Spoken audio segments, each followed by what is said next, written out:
नमस्कार दोस्तों। सर्वप्रथम आप सभी का हार्दिक अभिनंदन एवं स्वागत है। आज मैं संगीत का महत्व क्या है एवं उसकी उत्पत्ति कैसे हुई, इसी के विषय में कुछ संक्षिप्त जानकारी लेकर उपस्थित हुई हूँ। नादो अहि ब्रह्म।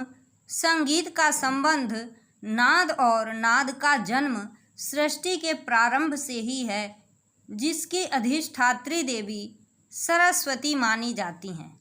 संगीत विश्व के आनंदमय तत्व का साकार रूप है।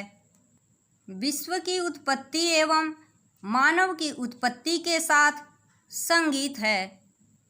संगीत शब्द समधन गीत से मिलकर संगीत दो शब्दों से मिलकर बना है।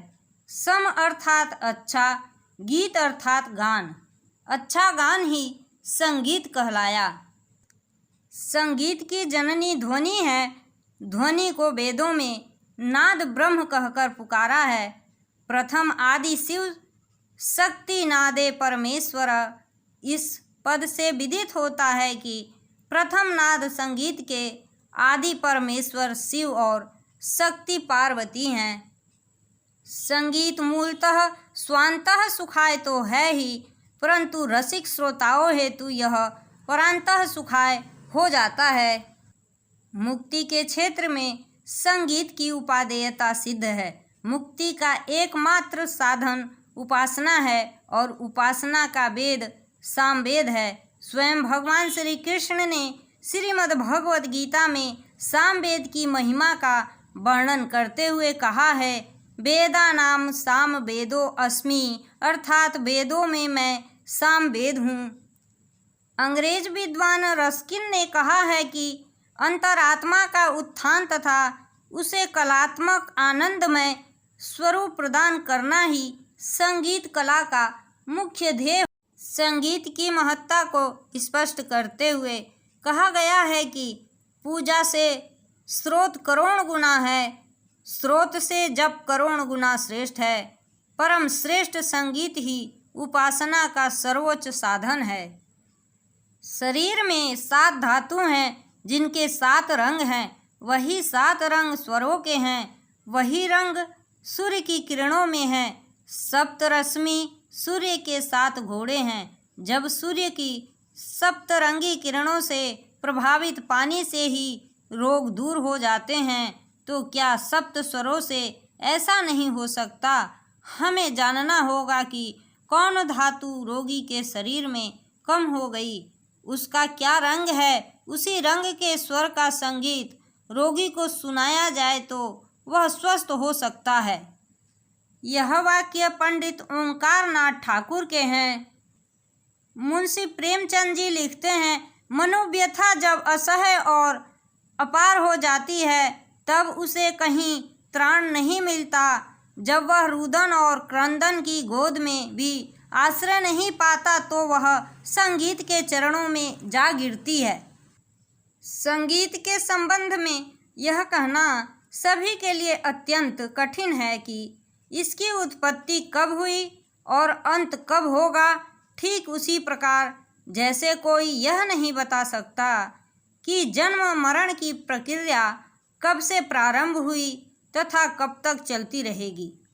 फिर भी भारतीय परंपरा अनुसार ऐसी मान्यता है कि जिस प्रकार वेद प्रकट करने वाले ब्रह्मा जी माने गए हैं, उसी प्रकार संगीत के क्षेत्र में 2 आदि देव माने गए हैं। सृष्टि के रचयिता ब्रह्मा जी तथा देवाधिदेव शंकर। शंकर जी से यह कला सरस्वती जी को प्राप्त हुई। सरस्वती जी से यह कला नारद जी को प्राप्त हुई। नारद जी ने स्वर्ग के गंधर्व, किन्नर तथा अप्सराओं को संगीत शिक्षा दी। वहाँ से ही भरत, नारद और हनुमान आदि ऋषियों द्वारा संगीत कला पृथ्वी पर आई। संगीत मकरंद के रचयिता नारद जी ने भी संगीत की उत्पत्ति ब्रह्मा जी से मानी है, किंतु संगीत रत्नाकर के रचयिता आचार्य सारंगदेव ने संगीत की उत्पत्ति शंकर से मानी है। इसके अतिरिक्त संगीत उत्पत्ति के अनेक मत हैं। शिव पुराण के मतानुसार नारद जी ने अनेक वर्षों तक योग साधना की। तब शंकर जी ने उन पर प्रसन्न होकर उनको संगीत कला प्रदान की। पार्वती जी की शयन मुद्रा को देखकर शिव जी ने अनेक अंग प्रत्यंगों के आधार पर वीणा बनाई और अपने 5 मुखों से 5 रागों की उत्पत्ति की। तत्पश्चात छठा राग पार्वती जी के श्री मुख से उत्पन्न हुआ। शिव जी के पूर्व पश्चिम उत्तर दक्षिण तथा आकाशोन्मुख मुखों से क्रमशः भैरव, हिंडोल, मेघ, दीपक और श्री राग प्रकट हुए एवं पार्वती जी द्वारा कौशिक राग की उत्पत्ति। सुप्रसिद्ध विद्वान श्री दामोदर पंडित के मतानुसार 7 स्वरों का आविर्भाव इस प्रकार हुआ। मोर से षडज, चातक से ऋषभ, बकरा से गंधार, क्रौंच पक्षी से मध्यम, कोयल से पंचम, मेंढक से धैवत और हाथी से निषाद स्वर की उत्पत्ति होती है।